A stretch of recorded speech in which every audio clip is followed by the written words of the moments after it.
오늘은 응답받는 기도 생활 제 세 번째 시간으로 기도 습관을 위한 조치, 이제 실제적으로 우리가 기도 습관을 어떤 식으로 들여야 되는가에 대해서 실제적인 지침을 함께 나누어 보고자 합니다. 여러분, 기도에 있어서 최고의 전문가는 예수님이시죠. 예수님은 하나님이심과 동시에 사람이시기 때문에 하나님께서 들으시는 기도가 어떤 기도인지 우리에게 가르쳐 주실 수 있고, 그리고 사람이 무엇을 놓고 기도해야 되는지에 대해서 알려주실 수 있으십니다. 그리고 예수님 당신께서 친히 기도의 모범을 보이셨으니까요. 그래서 오늘은 주기도문을 중심으로 해서 우리의 실제적인 기도 습관을 위한 조치를 취해 보고자 합니다. 여러분, 제가 주중에 여러분들께 이렇게 연락을 드렸듯이 오늘 여러분들과 함께 나누는 이 말씀이 여러분의 기도에 실제적인 조치가 되어야 합니다. 그래야 배우는 보람이 있죠. 하나님께서 들으시는 기도를 드려야 하나님이 들으시는 거지, 하나님께서 듣지 않으시는 기도를 들으시면서 왜 내 기도는 하나님은 들어주지 않으시는가, 이렇게 가버리면은 진짜 곤란한 일이 되겠죠. 그러니까 여러분, 여러분들과 지금 실제적인 신앙의 면면을 제가 지금 체크해 가고 있거든요. 배우는 대로 실천하셔서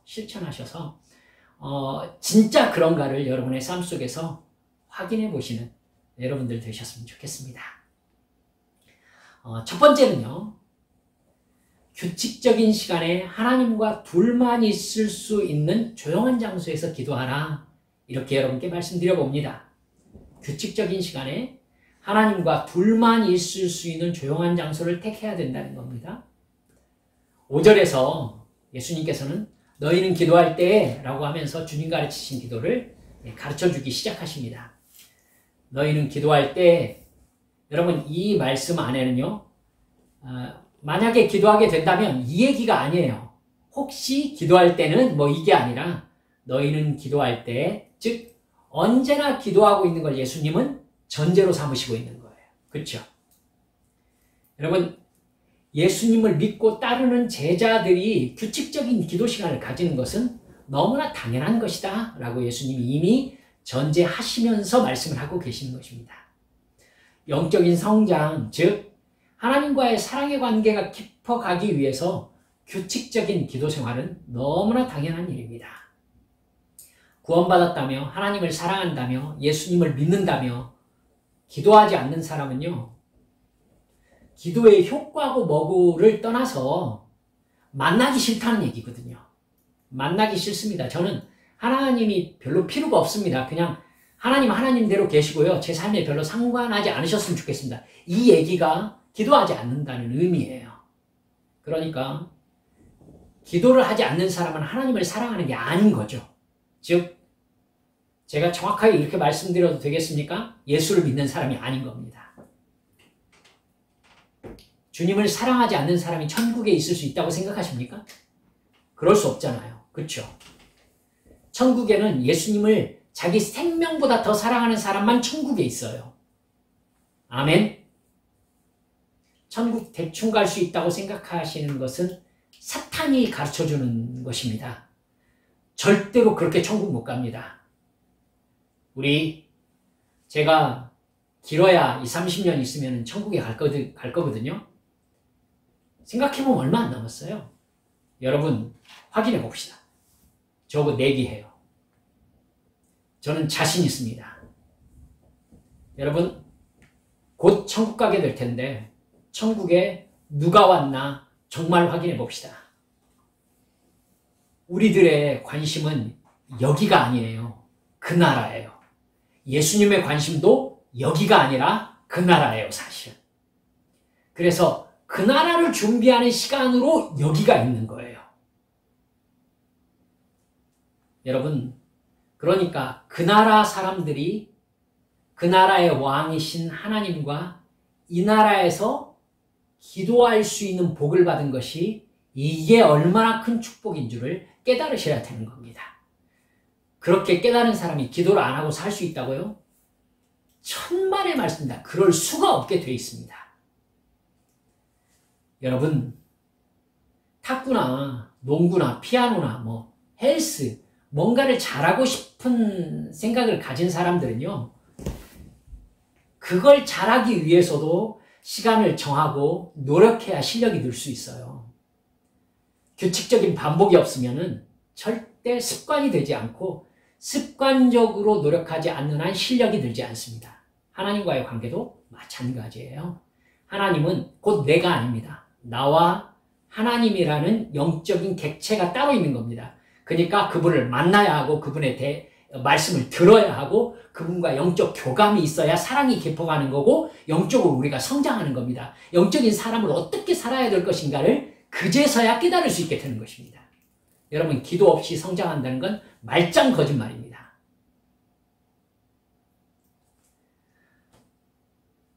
여러분, 예수님께서는 그렇게 기도할 때 습관적인 기도를 말씀하신 다음에요, 다른 사람에게 보이려 하지 말고 방으로 들어가서 문을 닫으라 라고 5절에 말씀하고 계십니다. 하나님과만 함께 있을 수 있는 은밀한 장소를 찾으라는 것이죠. 예수님께서는요, 다른 사람에게 보여주는 기도를 아주 싫어하셨습니다. 제가 그래서 우리 성도들이 이제 함께 모여서 예배할 때 대표 기도를 한다는 것에 대해서 마음의 망설임이 상당히 있습니다. 여러분, 다른 사람에게 공감받기 위한 기도는 하나님이 원래부터 싫어하세요. 원래부터 싫어하십니다. 기도는 그런 것이 아니기 때문에. 사랑하는 여러분들이요, 하나님은요, 다른 사람 안 보이는 곳에서 하나님과만 나와 만날 수 있는 장소에서 진짜 진실한 기도, 나의 죄를 고백하고 용서받고 그 죄가 의미하는 영적인 상태를 깨닫고 다시 그 상태에서 거듭나는 그런 하나님과의 그런 친밀한 교통이 기도 가운데 있기를 하나님은 바라세요. 그러니까 하나님과만 있을 수 있는 은밀한 장소를 택하는 것 아주 중요합니다. 여러분의 집에 있는 조그만 방 혹은 침실, 그래서 저는 가끔 그렇게 합니다. 이렇게 구석으로 딱 사방이 막힌 곳에 들어가가지고 제가 들어가면 꽉 끼는 곳, 그런 곳에 제 머리를 박고 기도하는 것을 좋아합니다. 그러면 왠지 안정감이 들거든요. 여러분, 하나님과만 함께 있을 수 있는 은밀한 장소를 여러분 찾으시기 바랍니다. 하나님께만 그렇게 집중할 수 있는 장소를 찾아서 기도 장소로 구별을 하면요, 그곳은 우리 따라서 합시다. 거룩한 장소. 거룩한 장소? 여러분, 저는 감히 그것을 성전이라고 부르고 싶습니다. 거룩한 장소. 하나님의 임재가 임하는 거룩한 장소가 됩니다. 여러분께서 하나님께 기도 장소를 구별하면요, 하나님이 그곳에서 여러분을 기다리십니다. 얼마나 기가 막힌 경험인지 몰라요. 그곳에 딱 무릎 꿇고 앉으면 주님께서 마치 나를 기다리셨다는 듯이 내 마음속에 확 감동함으로 찾아오시는 그 순간, 여러분 맛보셔야 됩니다. 그렇게 되면 여러분 정말 그 장소에 가면은 고향과 같은 그런 친밀한 느낌이 날 때가 있습니다. 여러분, 그렇게 규칙적인 시간에 하나님과 둘만 있을 수 있는 조용한 장소, 그것을 구별하고 난 다음에 여러분 우리의 기도 습관을 점검해야 될 필요가 있습니다. 예수님은요, 7절에서 이방인과 같이 주원부원하지 말라 이렇게 말씀하고 계십니다. 주원부원이 무슨 말이냐면요, 한 말 또 하고 다시 하는 걸 주원부원이라고 합니다. 즉 빈말을 되풀이하지 말라 이런 뜻이에요. 한 말 또 하면서 의미 없는 미사역으로 계속 늘어놓는 거, 이거 하나님께서 많이 싫어하십니다. 여러분, 우리가 기도에 사용하는 기도의 문장이 생기면 위험합니다. 기도의 문장이 생기면 기도가 하나님과의 사랑의 교제가 아니라 해치워야 되는 의무가 됩니다. 기도에 흔히 사용하는 문장을 빨리 하고 기도 시간을 벗어나고 싶은 거예요. 하나님을 사랑하는 기도가 아닙니다. 예를 들어서 여러분 이렇게 기도하는 거 한번 생각해 보세요. 주님, 오늘 하루도 저와 함께 해주세요 라고 기도한다면 여러분 아무 생각 없이 그 말 하고 있지 않은가 생각해 볼 필요가 있어요. 주님은요, 자녀이자 제자인 우리들에게 보라, 내가 세상 끝날까지 항상 너희와 함께 있을 것이다. 마태복음 28장 20절에 이미 말씀하셨습니다. 2000년 전에 하신 말씀이에요. 내가 너를 결코 떠나지도 않고 버리지도 않겠다고 히브리서 13장 5절에 말씀하고 계세요. 내가 너희를 고아처럼 버려두지 않고 너희에게로 다시 오겠다. 요한복음 14장 18절에 말씀하고 계세요. 하나님이 우리와 동행하시는 것은 너무나 당연한 거예요. 성령께서 나와 함께 계시면서 결코 너희를 떠나지 않게 하시리라 약속하신 그 말씀을 하나님은 반드시 지키십니다. 왜요? 아들이니까, 딸이니까. 자녀를 지키시는 건 아버지의 당연한 마음이에요. 그렇기 때문에 여러분 함께 해달라고 기도하는 것은 사실은 할 필요가 없는 얘기예요. 이미 하고 계세요. 그렇죠? 이미 하고 계세요. 하나님은요, 우리가 사람 듣기에 감동적인 표현을 늘어놓는 것을 좋아하지 않으십니다. 그저 지금 나의 상태를 가장 진실하게 하나님께 내어놓는 것, 이걸 좋아하세요. 사랑하면 여러분도 그러시잖아요. 그렇죠? 그냥 있는 모습 그대로 나타내고자 하지. 여러분 뭔가 가로막는 게 있기 때문에 이 사람 눈치를 보기 때문에 해야 될 얘기를 하는 거 아니겠습니까? 저는 사랑한다는 말이 나 기분 좋다는 표현인 걸 아주 싫어합니다. 그쵸? 기분 좋을 때는 사랑해, 좋아해. 아니에요, 여러분. 여러분, 하나님은 그런 식으로 우리를 상대하지 않으십니다. 하나님께 기도할 때 여러분 이렇게 말씀하세요. 주님, 제가 오늘은 마음이 이렇습니다. 이만저만 해서 기분이 좀 이렇습니다. 하나님, 제가 걱정하고 있는 건 이겁니다. 근데 그 와중에 이러이러한 일이 주님께 참 감사하더라고요. 이렇게 그냥 있는 대로 얘기하는 거예요. 여러분 마음의 기쁨도 슬픔도 우울함도 사랑하니까 사랑하는 대상하고 나누는 거예요. 예, 제 아내가 바깥에서 일 끝내고 이렇게 집 안으로 들어오면서요. 여러분 저희 집은 내외가 바뀌어 있습니다. 제가 내고 외가 이제 아내거든요. 그래서 아내가 외께서 이렇게 내로 입장하시면서 뭐라고 하시냐면 아이고 허리 아파 막 그냥 막 아프다고 막 이러면서 입장을 합니다. 여러분 제가 막 그 호랭이 같은 그런 인간이고 막 그러면 그런 말 하기도 싫어요. 아파도. 그쵸? 그래서 아고 들어오면은 아이고 우리 마누라 수고했네. 여러분 이게 사랑하는 관계예요. 이게 사랑하는 관계예요. 하나님한테도 사실은 그래야죠. 아고 하나님 허리. 여러분 주님이 그런 관계를 원하세요. 왜 주님과 그런 관계를 맺지 않으시죠? 주님이 좋아요 하면서 주님과 그냥 기도하는 거예요. 주님은 주님이 좋아하는 소리를 하라고 하신 적이 한 번도 없어요. 그냥 있는 그대로 아들이니까 딸이니까. 알았죠? 여러분 습관 들이세요. 기도 문장이 있으면 안 돼요. 기도 단어가 있으면 안 돼요. 알았죠? 사용하시되 진짜 그 의미를 알고 그 기도를 하시느라고 사용하셔야지. 여러분 해치우려고 하나님 듣기 좋으라는 단어 쭉 나열하는 것, 주님이 그걸 뭐라고 하느냐면은 주원무원이라고 하고요. 주님께서 심지어 그것은 이방인들이 하는 기도라라고 그냥 딱 잘라 말하고 계십니다. 그거 하지 않기로 약속합시다. 할렐루야. 여러분 이걸 전제로 하고 우리 주님 가르치신 기도로 이렇게 들어가 봅니다. 여러분 주님 가르치신 기도는요. 그 안에 신학적인 내용까지 다 말씀드리려면은 하늘에 계신 우리 아버지 해놓고 제가 강의를 몇 시간 해야 될 정도로 정말 방대한 내용을 담고 있는 기도 내용이라고 볼 수 있어요. 하지만 우리는 지금 주님 가르치신 기도가 무엇인지 신학적 입장을 정리하고 싶은 게 아니라 이렇게 기도하라라고 말씀하셨을 때 주님께서 그것의 의미는 말이야 하면서 해석하려는 어떤 말씀을 하셨을 리가 없거든요. 그러니까 우리 그냥 단순하게 이 말씀의 의미만 알면서 이러니까 하늘에 계신 우리 아버지라고 부르게 하셨구나. 이렇게 의미 파악을 하고 우리가 기도하는데 바로 활용할 수 있도록 그렇게 합시다. 여러분, 처음에 하늘에 계신 우리 아버지라고 예수님이 부르셨어요. 하나님이 온 세상의 창조주이시며 나를 구원해 주신 구원주이시며 또 이 세상을 장차 심판하실 심판주이심을 인정하는 말이 바로 하늘에 계신 우리 아버지라는 뜻입니다.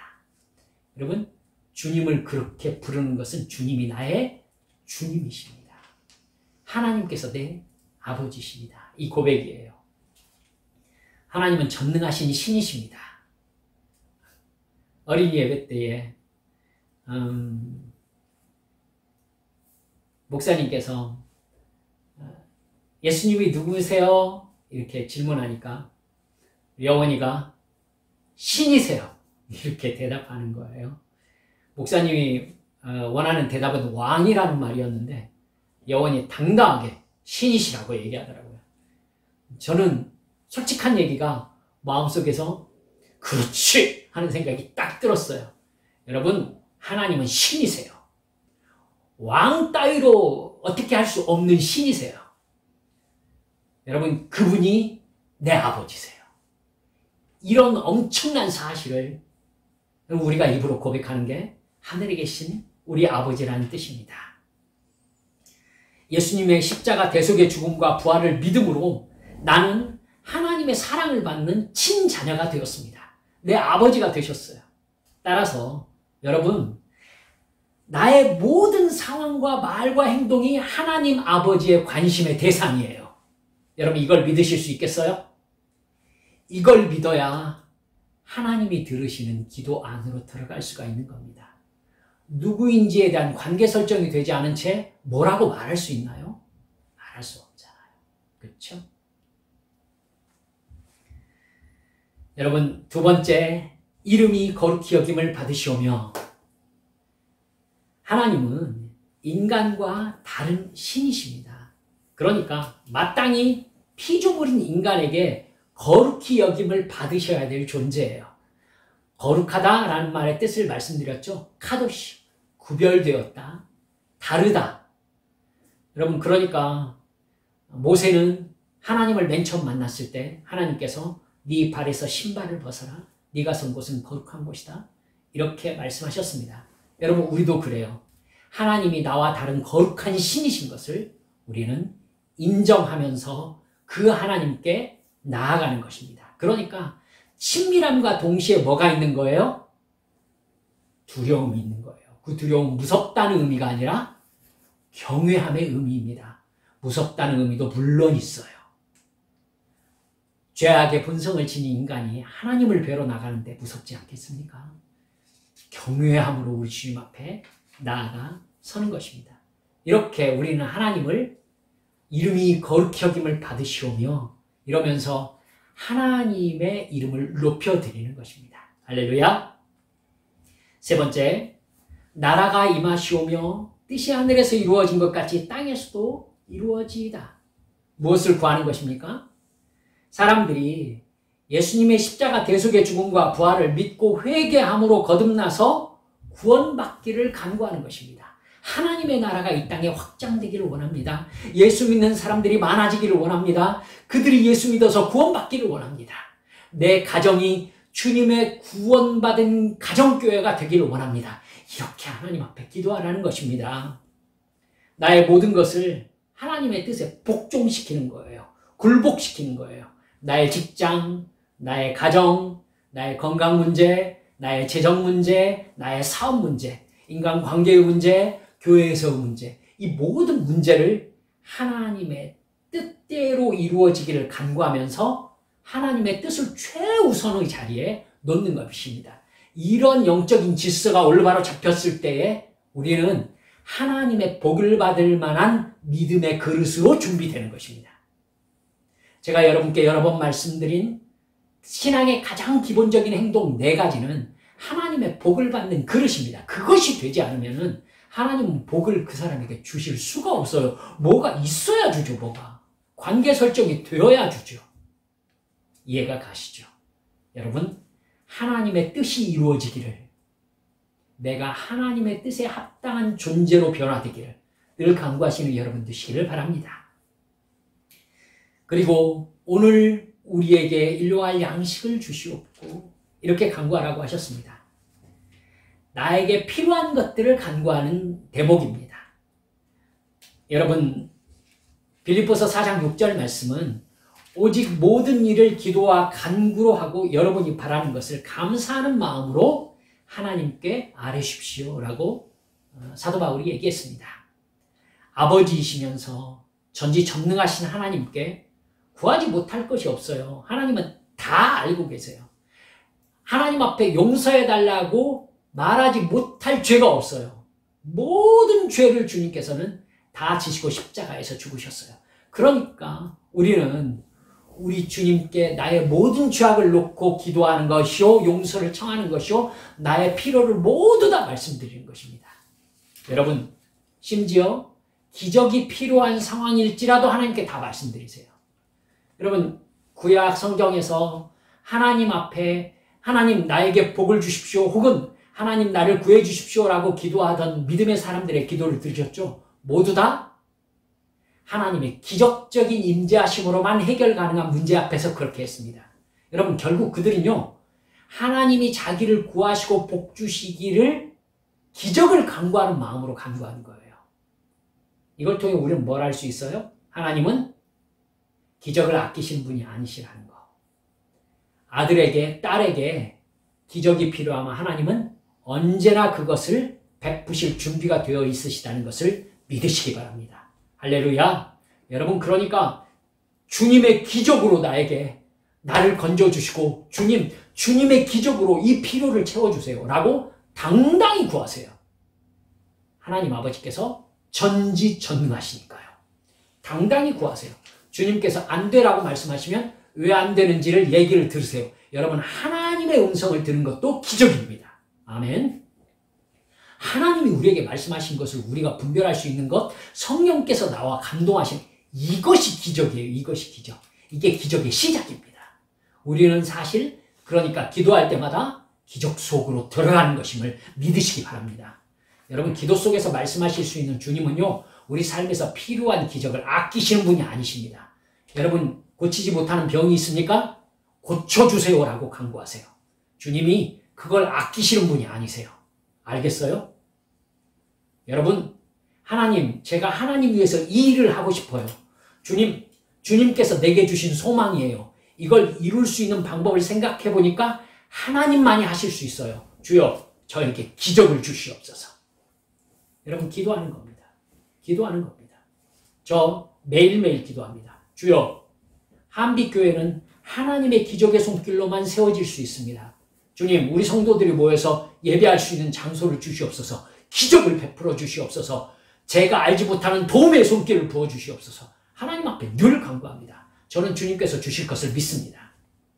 사랑하는 여러분들, 두려워하지 마세요. 기적은 우리 주님 특기예요.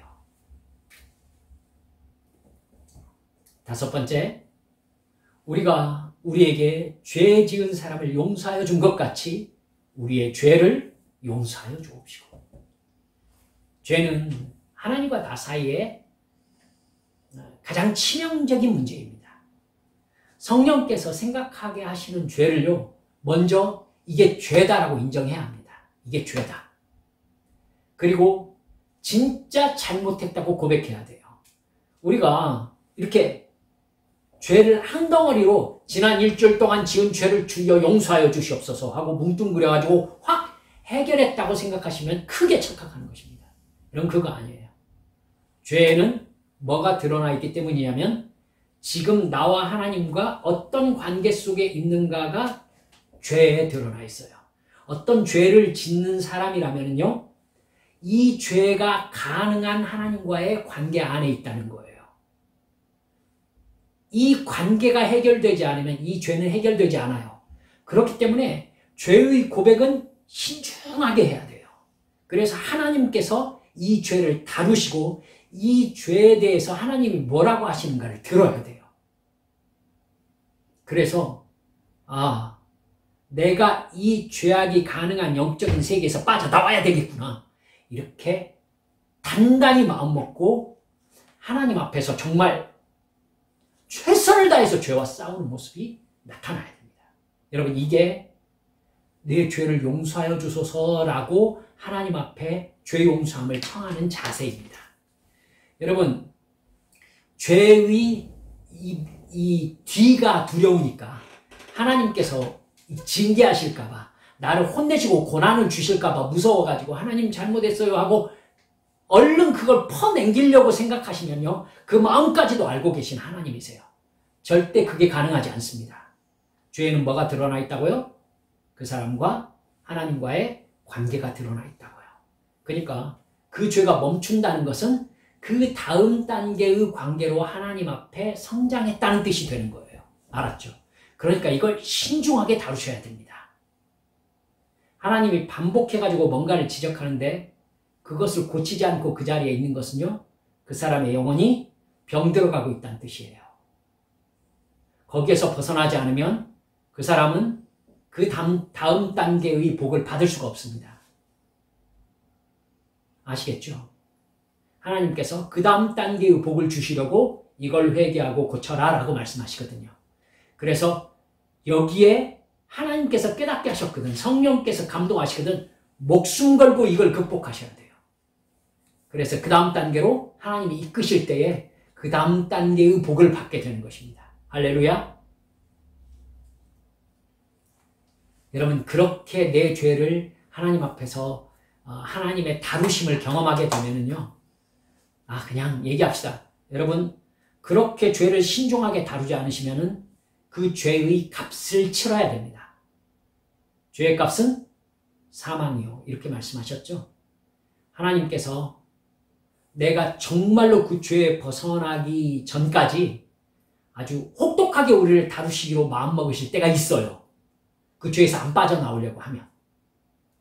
하나님이 이길까요? 우리가 이길까요? 하나님이 이겨요. 여러분, 저는 중환자실에서 교만한 사람 한 사람도 못 봤어요. 중환자실에서 교만한 사람은 없어요. 하나님이 쓸 수 있는 방법은 정말 많아요. 그러니까 여러분, 하나님께서 죄를 깨닫게 하셨거든.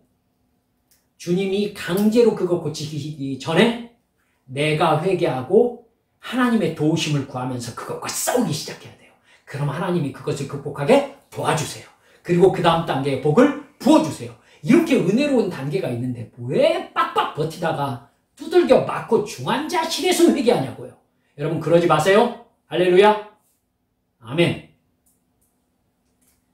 여러분, 그렇게 우리가 용서받았기 때문에 다른 사람의 잘못을 값없이 용서해 줄 수 있게 되는 것입니다. 값없이 용서받았으니까 나도 값없이 용서해 줘야지. 하나님의 용서의 손길에 확 사로잡혀 있는 사람일수록 다른 사람의 잘못에 대해서, 죄에 대해서 관대하게 됩니다. 할렐루야.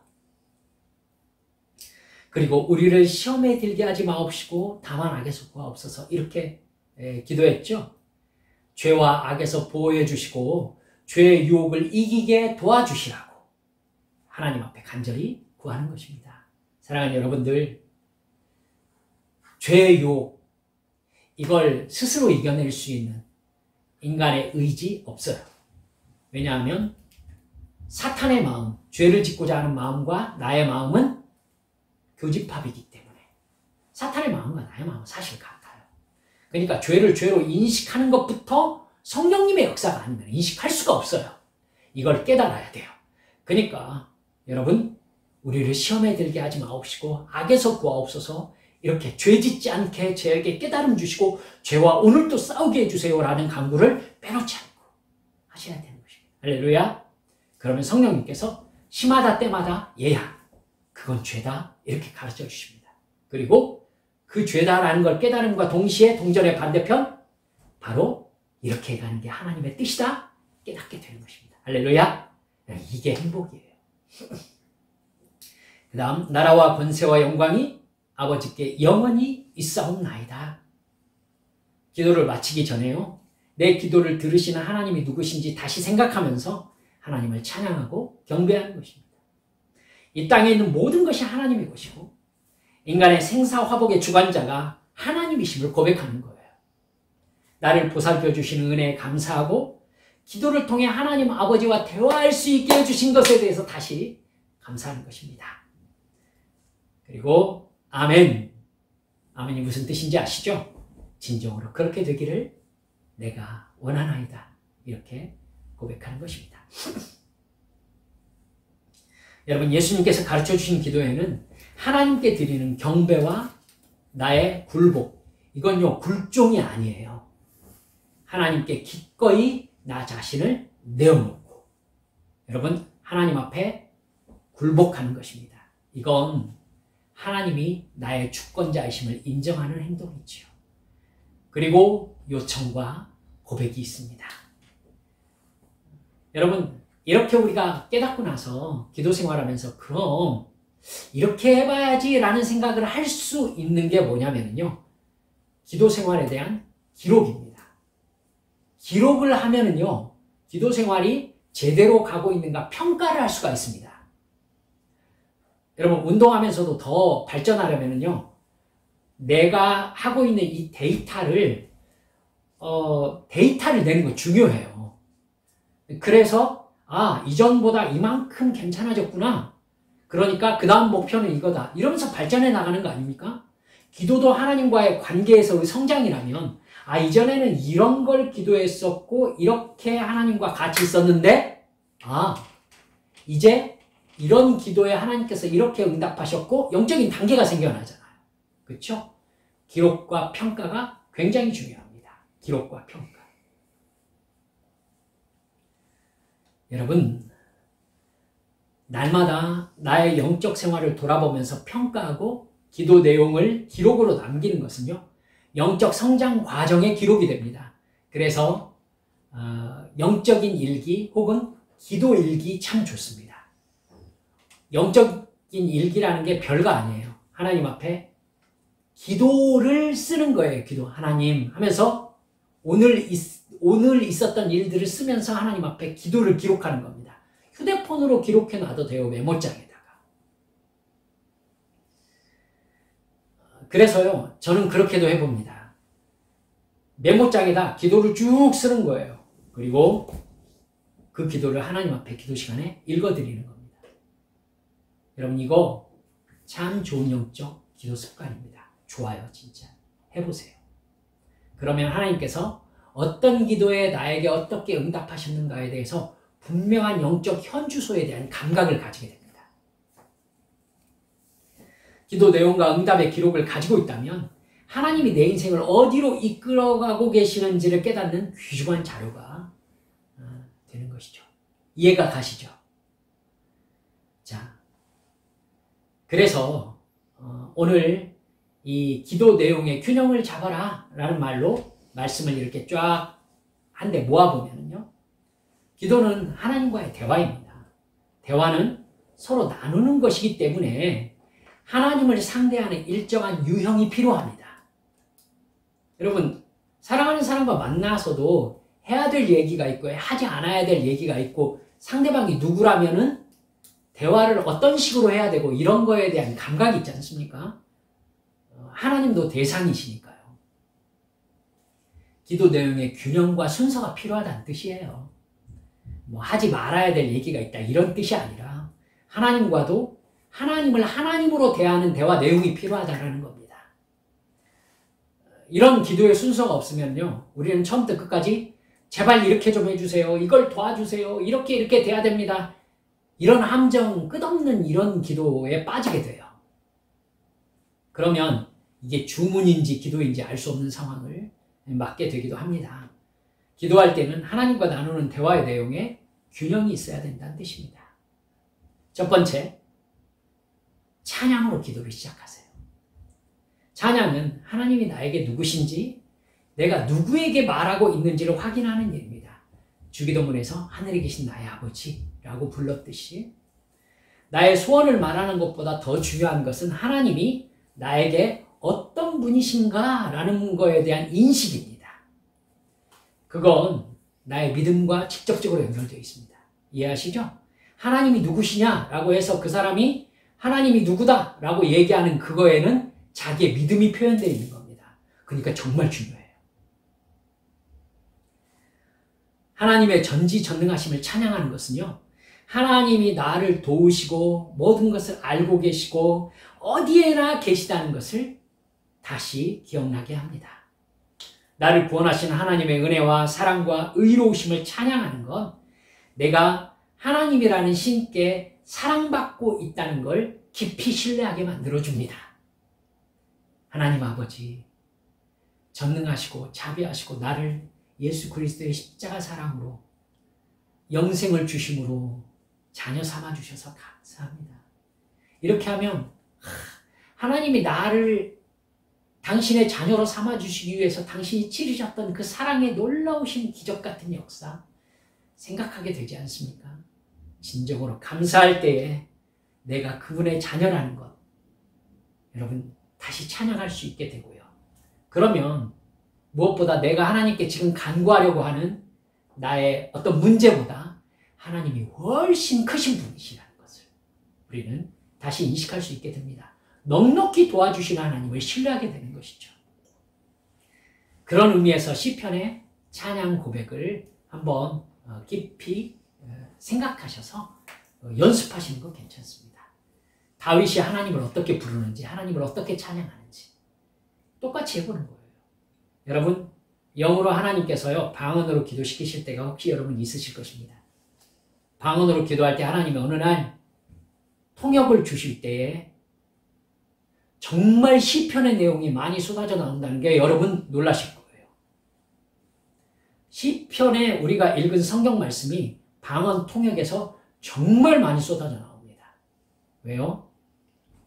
시편은 하나님이 누구신지 하나님을 찬양하는 내용이 정말 많이 있기 때문입니다. 여러분 아마도 시편을 여러분께서 많이 읽어 놓으시면 방언 통역에서 하나님께서 시편의 내용으로 확 차고 들어오시는 걸 금방 느끼실 수 있게 됩니다. 통역의 은사를 받는데 참 도움이 된다고 저는 개인적으로 생각합니다. 해보세요. 두 번째는 고백입니다. 맨 처음 뭐라고요? 찬양. 두 번째는 고백. 고백은 뭐와 관계가 있어요? 죄와 관계가 있습니다. 죄 문제는 하나님과 나 사이에서 가장 중요한 문제입니다. 죄와 죄로 인한 형벌을 없애고 천국의 영생을 주시려고 예수님께서 십자가에서 나 대신 죽으신 후에 사흘 만에 부활하셨습니다. 여러분, 그러니까 예수님의 십자가와 영생의 문제는 모두 다 죄의 문제예요. 죄의 문제. 그러니까 죄 문제를 다루는 건 정말 중요합니다. 따라서 죄는 아까도 말씀드렸지만 뭉뚱그려서 한꺼번에 용서해달라고 말하면 안 됩니다. 죄는 내 영혼의 현주소를 정확하게 반영합니다. 솔직하게 하나하나 세밀하게 다 고백하셔야 돼요. 내가 하나님과 어떤 관계를 맺고 있는지, 내가 어떤 영적 상태인지를 정확하게 봐야 합니다. 그래야 내가 어떤 죄와 싸울 것인지를 정확하게 알 수 있죠. 내가 무엇을 안 하고 무엇을 해야 되는지를 올바로 깨달을 수 있는 것은요, 성령께서 깨닫게 하시는 죄를 세심하게 내 생활과 연결시켜가지고 그 상황까지 상상하시면서 하나님 앞에 회개해야 되는 거예요. 회개를 대충 때우시려고 하시면 안 됩니다. 아멘? 여러분 절대 그러시면 안 됩니다. 이렇게 죄를 심각하게 다루셔야 내가 거룩과 정결함의 소망을 품을 수 있어요. 죄 안 짓는 사람이 어디가 있어? 아 진짜 근데 맨날 잘못했다고 하기가 정말 싫구만. 이런 마음으로 회개함으로 들어가면은요, 죄가 의미하고 있는 영적인 단계에 대한 감각이 점점 희미해져 버립니다. 그래서 나중에 회개를 안 해요. 알았죠? 죄를 심각하게 다루셔야 진짜 거룩과 정결함에 대한 소망을 품게 됩니다. 할렐루야. 그리고 세 번째로 감사하셔야 됩니다. 하나님께 나의 고마움을 적극적으로 표현하세요. 내 기도에 응답하셔서 감사합니다. 나에게 영적으로 축복해 주셔서 감사합니다. 인간관계 축복해 주셔서 감사합니다. 건강하게 해주셔서 감사합니다. 물질적으로 부족하지 않게 해주셔서 감사합니다. 일용할 양식을 주셔서 감사합니다. 여러분, 정확하게 내가 하나님께 감사해야 될 것들을 주님 앞에 감사하는 겁니다. 어려움 속에서도 지금 이 순간 나에게 부어주시는 하나님의 은혜를 저는 믿습니다. 감사합니다. 어려울수록 감사가 더 귀하게 되죠. 하나님 앞에 그렇게 감사할 때 우리는 상황과 관계없는 하나님을 향한 사랑을 품을 수 있게 되는 것입니다. 할렐루야. 그리고 마지막에 간구를 하는 것입니다. 간구도 말씀드렸듯이 가장 솔직하게 내가 이걸 기도해도 되는가 싶은 간구가 있다면 하나님께 이렇게 말씀드리는 거예요. 주님, 제가 이걸 하나님께 기도해도 되는지 확신이 없습니다. 하지만 저는 하나님께 이 문제를 가지고 달라고 하고 싶습니다. 간구를 이렇게 하고 싶습니다.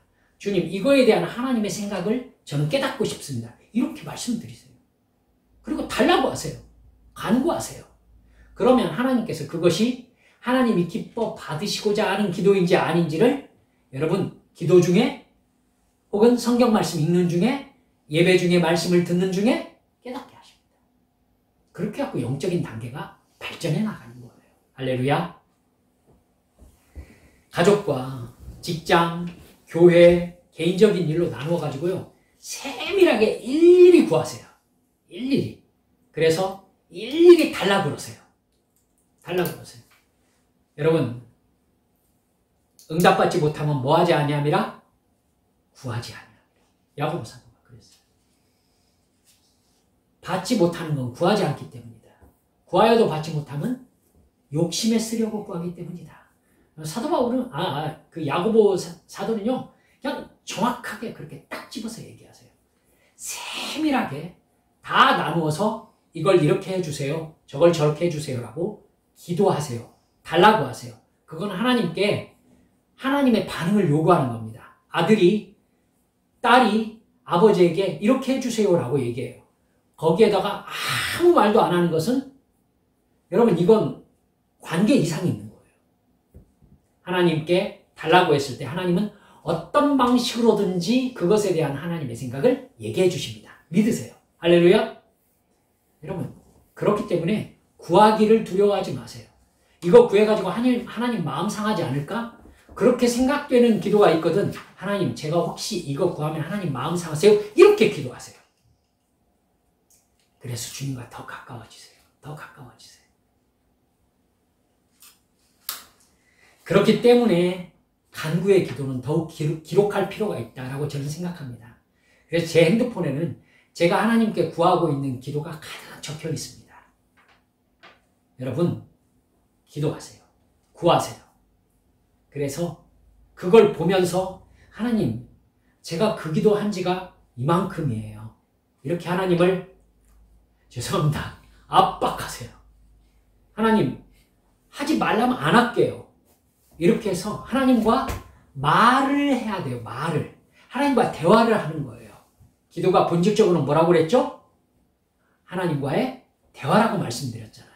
그래서 하나님과 가까워지세요. 그래서 성령 충만해지면요, 하나님이 시키지 않는 기도는 안 하게 돼요. 안 하게 됩니다. 자연스럽게 안 하게 돼요. 여러분, 그래서 하나님께서 감동하시는 기도만 할 수 있게 바뀌어요. 그걸 믿으세요. 제가 경험했으니까 자신 있게 말씀드릴 수 있습니다. 할렐루야.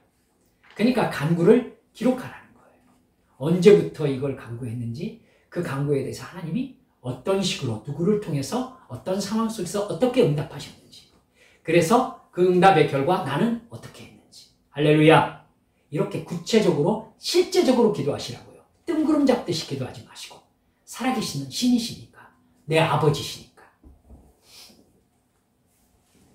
하나님이 이렇게 응답하신 기록을 가지고 계시면 올바른 감사와 새로운 간구로 넘어갈 수 있게 됩니다. 여러분, 기도 훈련을 하시기 위해서 실제적으로 취해야 되는 조치에 대해서 오늘 여러분과 말씀을 나누었어요. 여러분 아시죠? 아는 것보다 훨씬 중요한 것이 실제로 하는 겁니다. 실제로 하는 것. 차라리 어떻게 해야 되는지 모르고 실제로 하는 사람이 오히려 더 낫다고 생각할 정도로 기도는 실제 하는 겁니다. 오늘 배운 대로 기도를 세팅하고 하나님과 실제적인 대화를 시작하시기를 주님의 이름으로 축원합니다. 할렐루야. 여러분 이 시간 우리 함께 주님께 기도합시다. 지금까지 어떻게 기도해 오셨어요? 기도를요 의무감에 혹은 마음에 부담스러워가지고 안 하면 안 될 것 같은 어떤 두려움에 그러려면 기도를 막 그냥 헐렁헐렁 그냥 시간 때우듯이 하게 돼요. 그리고 익숙한 기도의 내용 그냥 쭉 나열하고 말아요. 안 하는 것보다 낫지 않습니까? 그 정도 기도 생활하려고 오늘 오후 예배에 말씀 나누는 거 아니에요. 여러분 하나님은 살아계신 하나님이시고 신이십니다. 나를 진짜 천국으로 데려가실 분이세요. 성령께서 내 안에서 기도를 감동하십니다. 기도할 때 성령의 강한 역사가 나를 사로잡습니다. 여러분, 여러분의 몸에 고쳐야 될 어떤 병이 있습니까? 강하게 기도하세요. 그래서 성령이 내 몸을 확 사로잡으실 때 여러분의 몸을 치유하십니다. 할렐루야. 이걸 경험하시라고요. 경험하시라고요. 여러분 이렇게 기도를 사모할 때 여러분의 마음 안에 주님을 향한 뜨거운 사랑이 샘솟듯이 솟아나는 것이고 예수님께서 뭐라고 하셨습니까? 나를 믿는 자는 성경의 이름과 같이 그 배에서 생수의 강이 흘러나리 복의 근원으로 세워지는 것입니다. 주여 나에게 성령 충만함으로 세워질 수 있도록 제가 기도 습관을 정하고 기도 시간을 정하고 기도 장소를 정하고 기도 내용을 써서 우리 하나님 앞에 간절히 간구할 때 성령 충만함으로 내게 응답하여 주시옵시고 우리 주님을 뜨겁게 사랑하는 마음으로 내게 부어주시옵소서. 이 시간 주님 앞에 통성으로 기도하시겠습니다. 기도합니다. 아버지 하나님 역사해 주시옵소서.